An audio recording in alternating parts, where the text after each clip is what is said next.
আজ 14ই ডিসেম্বর শহীদ বুদ্ধিজীবী দিবস, আমাদের জাতীয় জীবনে এক শোকাবহ দিবস। বাংলাদেশের ইতিহাসের এক কালো অধ্যায়। 1971 সালের এই দিনে আমাদের বিজয়ের প্রাক্কালে দখলদার পাকিস্তানি বাহিনী এবং তাদের দোসররা বাংলাদেশের বহু বুদ্ধিজীবীকে বর্বর এবং নৃশংসভাবে হত্যা করেছে।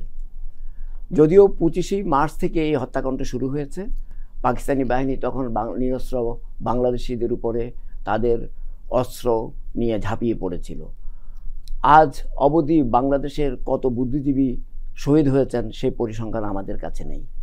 তবু আজকের এই দিনে আমরা শহীদ বুদ্ধিজীবীদের স্মৃতির প্রতি শ্রদ্ধা জানিয়ে এবং তাদের আত্মার মাগফিরাত কামনা করে আমরা আজকে এই অনুষ্ঠান শুরু করব। আপনাদের সাথে আছি আমি কামাল উদ্দিন সবুজ। আজকের এই অনুষ্ঠানে আমাদের সঙ্গে যোগ দেওয়ার জন্য দুজন বিশিষ্ট অতিথি উপস্থিত হয়েছেন। আমি প্রথমে আপনাদের সাথে ওনাদের পরিচয় করিয়ে দিচ্ছি। আমার সাথে আছেন অধ্যাপক আবুল কাশেম ফজলুল হক, সভাপতি বাংলা একাডেমি। আছেন ডক্টর মাহবুবুল্লাহ, সাবেক অধ্যাপক, ঢাকা বিশ্ববিদ্যালয়। আমি প্রথমেই অধ্যাপক আবুল কাশেম ফজলুল হক সাহেবের কাছে যাব।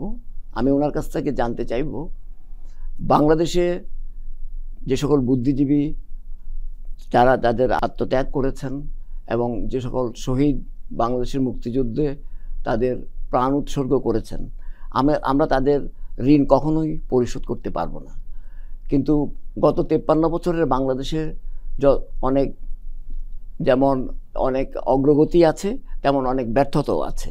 তো আজকের এই দিনে আমরা যেই ব্যর্থতাগুলি আছে, সেই ব্যর্থতাগুলি কি ব্যর্থতাগুলি আমরা গুছাতে পারলে এবং কি চ্যালেঞ্জগুলি আমরা মোকাবেলা করতে পারলে যেই বাংলাদেশ আমরা চাই সেই বাংলাদেশ আমরা পেতে পারি। রাজনৈতিক সমস্যা যে সেটাই এই সময়ের মধ্যে সবচেয়ে বড় সমস্যা হিসাবে দেখা দিয়েছে। জীবন জীবিকার জন্য, সমৃদ্ধি অর্জনের জন্য সাধারণ মানুষ পরিশ্রম করে উৎপাদন করছে, সৃষ্টি করছে।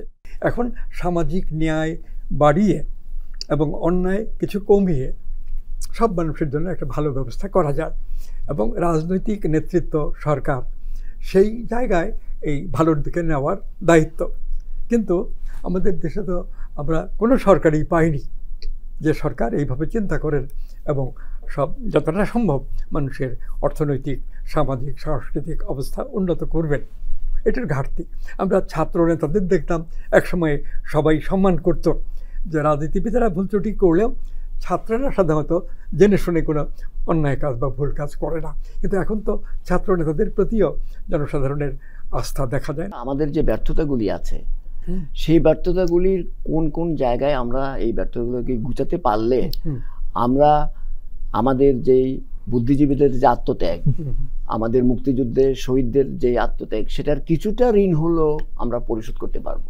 আমাদের গোটা রাষ্ট্র ব্যবস্থায় এত সব সমস্যা ঘনীভূত যে এখানে বিভিন্ন ক্ষেত্রে প্রায় একই সময়ে অনেকগুলো ব্যবস্থার মধ্যে, সামাজিক ব্যবস্থার মধ্যে পরিবর্তন আনা দরকার। যেমন আমাদের শিক্ষা ব্যবস্থা নিয়ে অনেক অভিযোগ শিক্ষকদের আছে, অভিভাবকদের আছে, সর্বোপরি ছাত্রদেরও আছে, যারা কলেজে বিশ্ববিদ্যালয়ে পড়েন সেই ছাত্রদের কথা বলছি। তো শিক্ষা ব্যবস্থায় একটা মৌলিক পরিবর্তন দরকার। 2, এখানে যে ট্যাক্সেশন, অর্থনৈতিক যে ব্যবস্থা, এর মধ্যেও মৌলিক পরিবর্তন দরকার। সরকারের যে রাজস্ব সেটা কতখানি হবে এবং উৎপাদন কিভাবে বাড়বে এই বিষয়ে চিন্তা করে অর্থনৈতিক ক্ষেত্রেও গুরুত্বপূর্ণ পরিবর্তন আনা দরকার। আমাদের পাঠ্যপুস্তকে এরকম অনেক কিছুর অন্তর্ভুক্তি হয়েছে যেটা বাংলাদেশের সমাজ, বাংলাদেশের সঙ্গে যায় না। সেটা তো যেটা আমাদের কোমলমতি যে শিক্ষার্থী যারা আছেন তাদের যে গঠন, আমরা যে একটা শিক্ষার মাধ্যমে সেখানেও তো এটা একটা বড় বাধা হয়ে দাঁড়িয়েছে। সেই ব্যাপারে আপনি কি মনে করেন? আওয়ামী লীগ ক্ষমতায় ছিল কিছুদিন আগে, শেখ হাসিনা পাঠ্যপুস্তকগুলোতে বঙ্গবন্ধুর ছবি, এমনকি শেখ হাসিনার ছবি এবং এই ধারা আরও কিছু ছবি, প্রধানত বঙ্গবন্ধুর ছবি এত বেশি করে স্কুল পর্যায়ের, প্রাথমিক এবং মাধ্যমিক, উচ্চ মাধ্যমিক এই পর্যায়ের পাঠ্যপুস্তকগুলোতে রাখা হয়েছে, যেটা শোভন দেখা যায় না। এই যে আমরা স্বাধীন বাংলাদেশ লাভ করলাম, এর পেছনে তো কোনো এক ব্যক্তির নেতৃত্বে সবটা হয়েছে, এক ব্যক্তির কল্যাণে সবটা হয়েছে এরকম তা প্রকৃতপক্ষে ঘটেনি। আমাদের সেই 1940 সালে যে লাহোর প্রস্তাব শেরে বাংলা উপস্থাপন করেছিলেন, সেই মূল লাহোর প্রস্তাবের ধারা ধরে উল্লেখ করে 6 দফা কর্মসূচি দেওয়া হয়েছে, যেটা আওয়ামী লীগের শেখ মুজিবুর রহমান, তাজউদ্দিন আহমদ এরা দিয়েছিলেন। কিন্তু সেই ধারায় আমরা স্বাধীন বাংলাদেশ পেয়েছি রাজনৈতিক। এটা তো কেবল শেখ মুজিবুর রহমান করছে এটা বললে ভুল হবে। শেরে বাংলা, মৌলানা ভাসানী এবং তারপরে তাজউদ্দিন সাহেব ছিলেন, কমিউনিস্ট পার্টিরও কেউ কেউ ছিলেন যারা এই স্বাধীন বাংলাদেশ বা স্বায়ত্তশাসন। কিন্তু গত 16 বছরে তো আমরা দেখেছি এটা একদম মনোপোলাইজ হয়ে গেছে, যে এক ব্যক্তির কথাই সবসময় বলা হতো, আপনি যাদের কথা বলছেন ওনাদের কথা উচ্চারণই করা হতো না। জি জি। এবং এটা একটা বড় কারণ যে শেখ হাসিনা এত বেশি অভিযুক্ত হয়েছেন, যে কারণে তাকে পালিয়ে যেতে হয়েছে। এরকম একজন প্রধানমন্ত্রীর পালিয়ে যাওয়া অবশ্যই গোটা জাতির জন্যই দুঃখজনক। কিন্তু জনজীবনে ছাত্রলীগ, আওয়ামী যুবলীগ এবং আওয়ামী লীগের কোনো কোনো নেতা এমন সব কাজ করেছেন যেটা বহু মানুষকে ক্ষতিগ্রস্ত করেছে, উত্তেজিত করেছে, ক্ষুব্ধ করেছে, ক্ষতিগ্রস্ত করেছে। এই কারণেই তো শেখ হাসিনার এইভাবে পদত্যাগ করে পালাতে হয়েছে। ব্যর্থতাগুলি গোছাতে আমরা এখন স্পেসিফিক কি করতে পারি, আপনার সাজেশনটা একটু যদি বলেন। একটা হলো যে আমরা তো গণতান্ত্রিক ব্যবস্থা চেয়ে আসছি এবং আমরা সমাজতন্ত্রও চেয়েছি, আর জাতীয়তাবাদ এবং জাতীয়তাবাদের সম্পূরক আন্তর্জাতিকতাবাদও আমরা চেয়েছি। জাতীয়তাবাদ আর আন্তর্জাতিকতাবাদ পরস্পর বিপরীত নয়, পরস্পর সম্পূরক। জাতিরাষ্ট্রগুলো পরস্পরের বিরোধ মীমাংসা এবং পারস্পরিক সহযোগিতা বৃদ্ধি করার জন্য আন্তর্জাতিকতাবাদ। তো এই বিষয়গুলোর একটাও তো এখন চিন্তাভাবনার মধ্যে ভালো অবস্থায় নেই। এবং বুদ্ধিজীবীদের একটা বড় দায়িত্ব এইসব বিষয় লিখিতভাবে জনসাধারণের বা শিক্ষিত লোকদের সামনে আনা, এবং রাজনৈতিক নেতারাও আশা করে যে এগুলো পড়বেন এবং নিজেদের চিন্তার সঙ্গে এইসব চিন্তা একটা সিনথেসিস করার চেষ্টা করবেন। কিন্তু এরকম কোনো প্রক্রিয়া আজ পর্যন্ত বাংলাদেশে বিকশিত হয়নি। যারা রাজনৈতিক নেতৃত্বে থাকেন তারা ধরেই নেন যে তারা সব কিছু জানেন, সব কিছু বোঝেন। এখন কাজের সময় দেখা যায় যে তারাও কেউ কেউ এবং তাদের দলের লোকেরা নানা রকম কাজ করেন যেটাকে দুর্নীতি বলে অভিহিত করা হয়। বাংলাদেশে দুর্নীতি বিরোধী মনোভাব অত্যন্ত প্রবল জনগণের।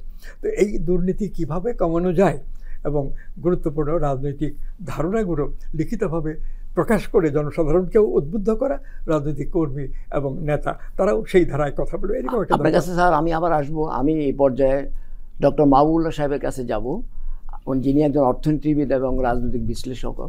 স্যার আপনার কাছে আমার জানতে চাওয়া হচ্ছে যে আমরা জানি যে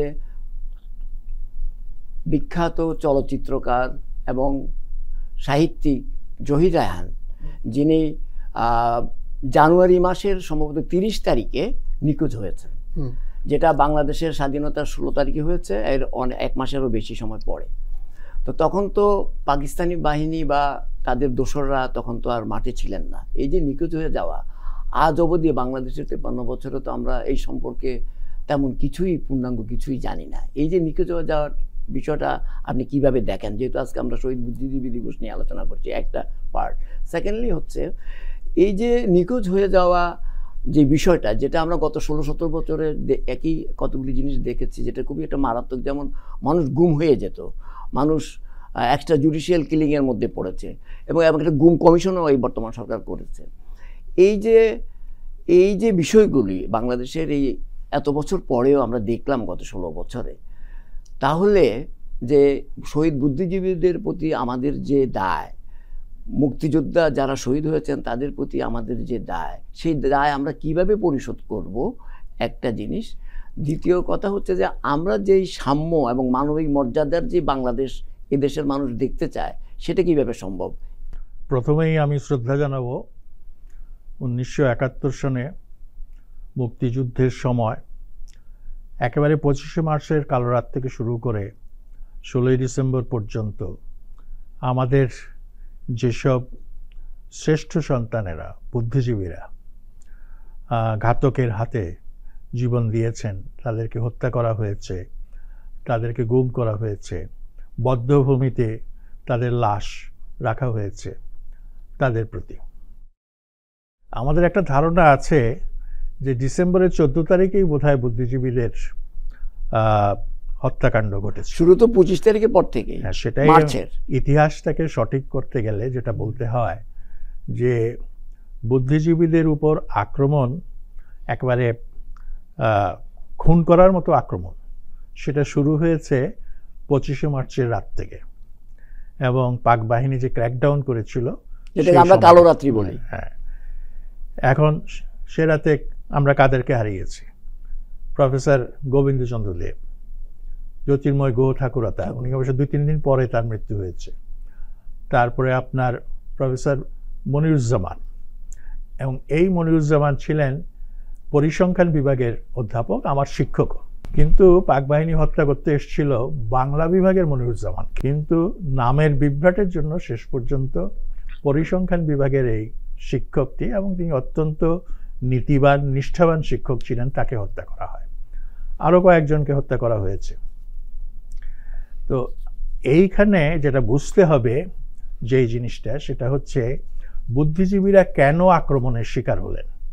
তার একটা বড় কারণ হচ্ছে বাংলাদেশের বুদ্ধিজীবীরা পাকিস্তান আমলে তারা যেসব বুদ্ধিভিত্তিক যেসব চর্চা করেছেন, যেই লেখালেখি করেছেন, যেসব কথাবার্তা সেমিনার সিম্পোজিয়ামে আলোচনা করেছেন, যেসব প্রশ্ন উত্থাপন করেছেন, সেইটা অ্যাকচুয়ালি পাকিস্তান সৃষ্টির পরে এই অঞ্চলের মানুষের যে বঞ্চনা, এই অঞ্চলের মানুষের উপরে যে শোষণ, সেই শোষণ সম্পর্কে তারা বিভিন্নভাবে বয়ান রচনা করেছে। তো আপনি যে কথাগুলো বলেছেন সেটা হচ্ছে যে তাদের উপর এই আক্রমণ হওয়ার কারণটা কি? কারণটা হচ্ছে যে তারা একটা ভিন্নতর রাজনৈতিক কাঠামো জন্ম দেওয়ার জন্য কাজ করেছে, একটা ভিন্ন বয়ান সৃষ্টি করেছেন, এবং সেটাকে তারা জানতেন যে এদেরকে স্তব্ধ করা গেলেই আপনার তাদের কথিত পাকিস্তানি ভাবধারা সেটা রক্ষা পাবে। এবং আমরা যদি ইতিহাস ঘাঁটি তাইলে সেটাও আমরা দেখব, ইতিহাসে কিন্তু বুদ্ধিজীবীরা যুগে যুগে নির্যাতন নিপীড়নের শিকার হয়েছেন, অনেককে হত্যা করা হয়েছে।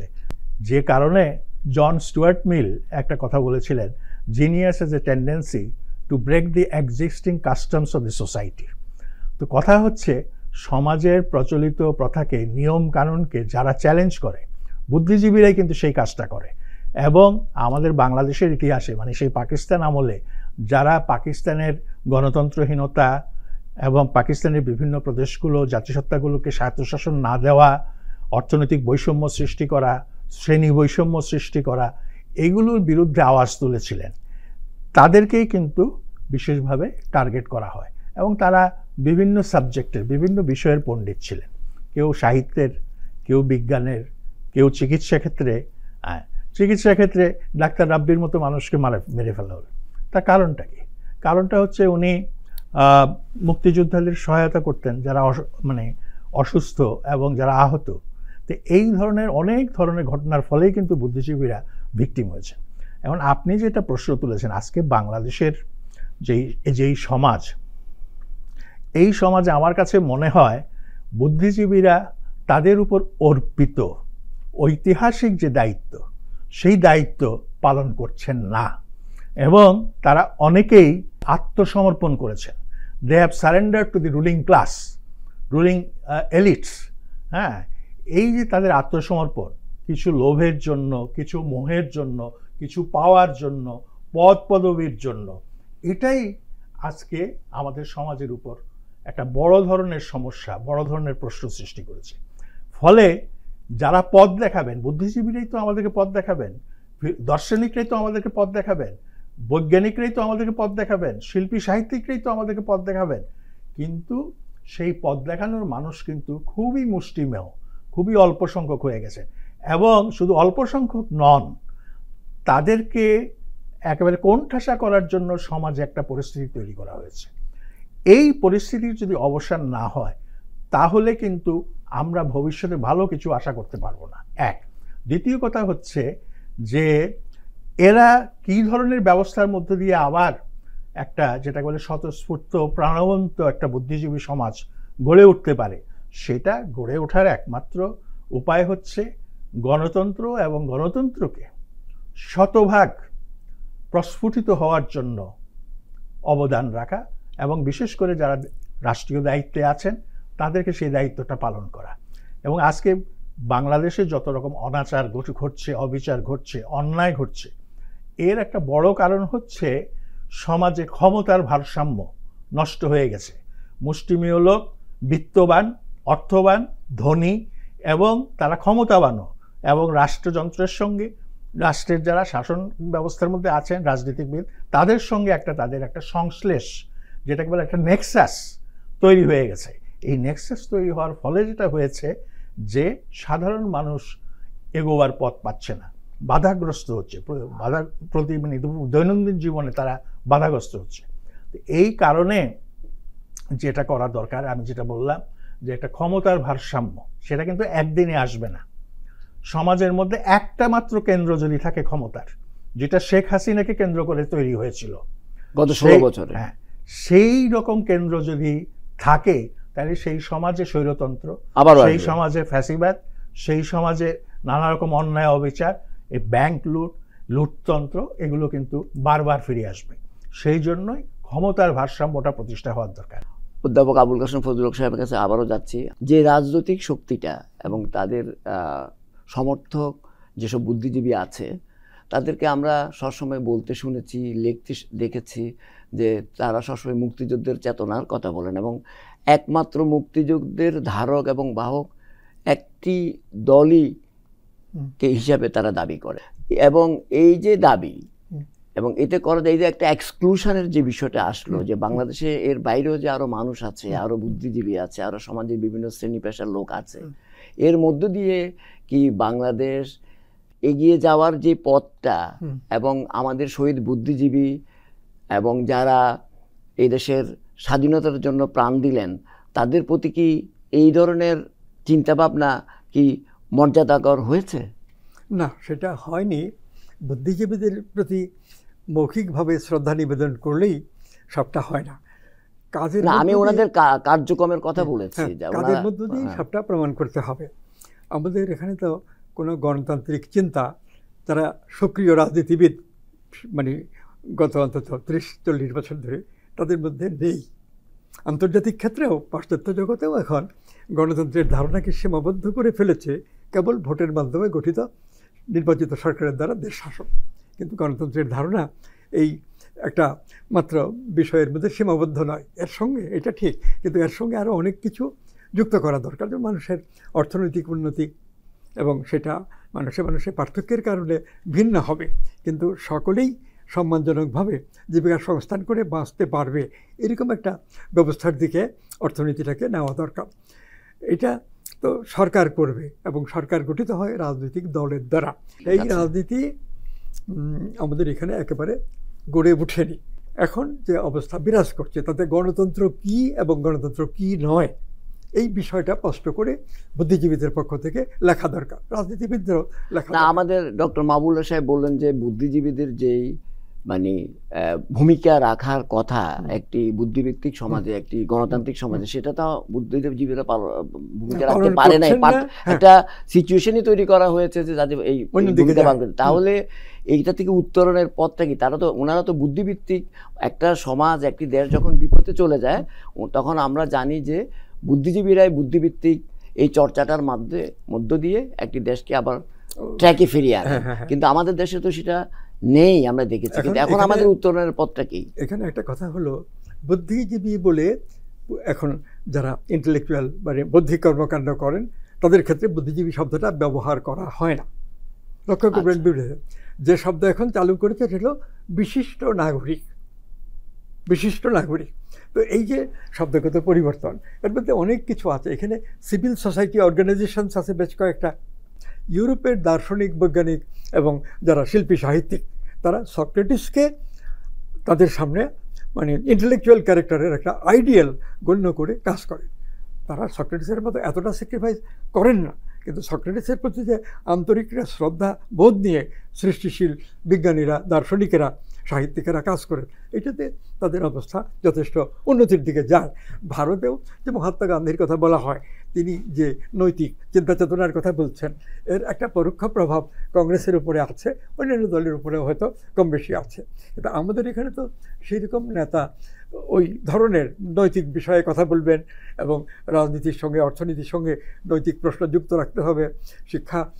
শিক্ষক যারা থাকবেন তাদেরও সেই নৈতিক সচেতনতা নিয়ে চলতে হবে, এরকম কথা কার্যকরভাবে বলতে পেরেছেন সেটা আমরা দেখি না। আমি এই পর্যায়ে ডক্টর মাহবুবুল্লাহ সাহেবের কাছে আমার প্রশ্ন হচ্ছে যে বাংলাদেশ সৃষ্টির পর থেকে আজ অবধি আমরা বিভিন্ন সময়ে দেখেছি গণতান্ত্রিক প্রক্রিয়া বারবারই ব্যাহত হয়েছে, আবার এই বিভিন্ন সময় এর সুযোগও তৈরি হয়েছে আবার নতুন করে গণতান্ত্রিক প্রক্রিয়া চালু করার।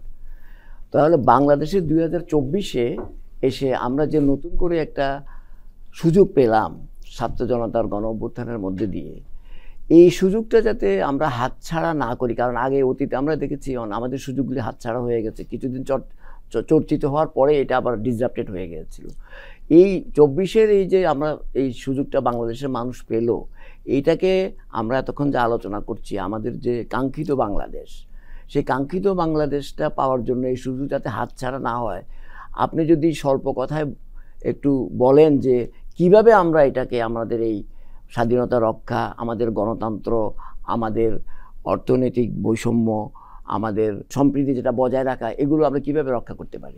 যে প্রশ্নটা উত্থাপন করেছেন তার আগে কিছু প্রশ্ন উত্থাপিত ছিল যেটা সম্পূর্ণ জবাব দেওয়া হয় নাই।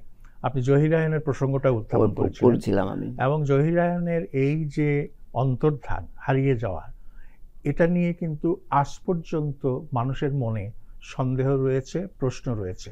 এবং এরকমভাবে পরবর্তীকালেও যখন এই যে শেখ হাসিনার আমলে যারা গুম হয়েছেন তারা কোথায় গেলেন, কিভাবে তাদেরকে নিয়ে যাওয়া হলো, কিভাবে তাদেরকে গুম করে দেওয়া হলো, বেশিরভাগ লোকে ফিরে আসেন নাই এবং সেই রহস্যও কিন্তু উন্মোচিত হয়নি, কতটা সামনে উন্মোচিত হবে, যদিও একটা গুম কমিশন হয়েছে, কমিশন সত্ত্বেও কতটা হবে সে ব্যাপারে কিন্তু অতীত অভিজ্ঞতার কারণে আমার মনে প্রশ্ন আছে। যারা গুম হয়েছেন তাদের মধ্যে 2-1 ছাড়া সব তো আর জহির রায়হানের মাপের লোক না, সাধারণ লোক।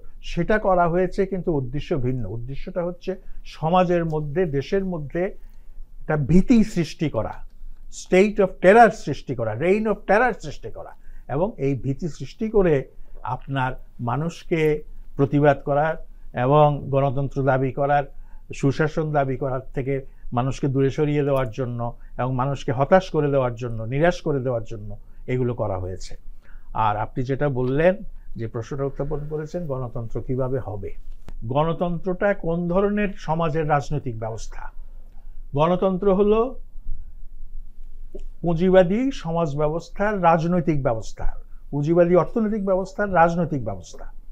এবং এই ব্যাপারে হার্ভার্ড বিশ্ববিদ্যালয়ের অধ্যাপক ব্যারিংটন মুর একটা বিখ্যাত বই লিখেছেন, social origin of dictatorship and democracy. অর্থাৎ একনায়কত্ববাদ এবং কি বলে গণতন্ত্র, এর সামাজিক ভিত্তিটা কি? এর সামাজিক ভিত্তি হচ্ছে একটা প্রতিযোগিতামূলক, প্রতিদ্বন্দ্বিতামূলক পুঁজিবাদী ব্যবস্থা। তো উনি বলেছেন নো বুর্জোয়া নো ডেমোক্রেসি। এখন বাংলাদেশের অবস্থাটা কি? বাংলাদেশে বুর্জোয়া বলতে যেটাকে বোঝায় সেটা নাই। বাংলাদেশে যারা ধনী হয়েছে তারা কিন্তু পুঁজিবাদের যে নিয়ম অনুসরণ করে হওয়া, সেটা কিন্তু তারা হয় নাই। তারা লুটতন্ত্র করে এবং বিভিন্ন ধরনের স্বেচ্ছাচার করে, অনিয়ম করে, দুর্নীতি করে এটা হয়েছে। যতদিন পর্যন্ত সমাজে লুটতন্ত্র চালু থাকবে এবং সেটাকে শক্তিশালীভাবে রাষ্ট্র দমন না করবে, ততদিন পর্যন্ত আমরা এখানে একটা সুস্থ গণতন্ত্র আশা করি না। আমি আশা করব আগামী দিনে আমাদের যারা রাজনীতিবিদ আছেন, এই ধরনের কোনো উদ্যোগ কি আপনি পরিলক্ষিত করছেন? পরিলক্ষ্য করছি না, কিন্তু তারপরও আমি তাদেরকে পরামর্শ দেব, তাদেরকে বলবো যে আপনারা এই দিকটা একটু চিন্তা করেন, যে সমাজের উপরিভাগে, উপরিকাঠামোতে গণতন্ত্র, কিন্তু এর ভিত্তি হচ্ছে এমন একটা অর্থনৈতিক ব্যবস্থা যেটা উৎপাদনমুখী এবং অতি মুনাফালোভী নয়, লুণ্ঠন বৃত্তির উপর নির্ভরশীল নয়, উৎসবৃত্তির উপরও নির্ভরশীল নয়। আমাদের অনুষ্ঠান শেষ পর্যায়ে আমি আমাদের আমন্ত্রিত যে দুজন অতিথি আছেন ওনাদের দুজনকে আমাদের আজকে এই অনুষ্ঠানে যোগ দেওয়ার জন্য ধন্যবাদ জানাচ্ছি। ধন্যবাদ দিয়ে আমি আমাদের দর্শকের প্রতি ধন্যবাদ জানিয়ে আজকের অনুষ্ঠান শেষ করছি। আল্লাহ হাফেজ।